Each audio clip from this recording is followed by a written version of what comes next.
ما تيجوا نفكر سوا ازاي هنفتح الباب ده يا اصدقائي. بندور في الاوضه على المفتاح او الكود، اي رقم اي حاجه. ضغطت على الساعه العقارب بتمشي وخلاص، نورت اللمبه وطفيتها مفيش حاجه ظهرت.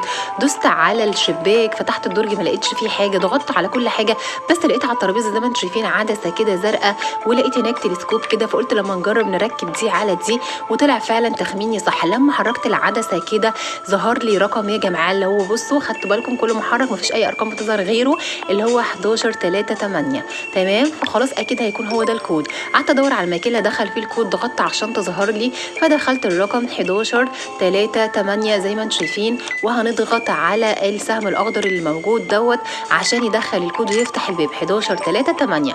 اول ما دخلنا بس للاسف لسه ما فتحش الباب، بيقول ان في لغز. لو حليتي اللغز ده في الحاله دي الباب هيتفتح. واللغز عباره عن صوره مفتاح كده متلخبطه، والمفروض ان احنا هنحاول نرتبها صح عشان يطلع لنا في الاخر شكل المفتاح اللي هو غالبا هيكون المفتاح اللي هيفتح لنا الباب.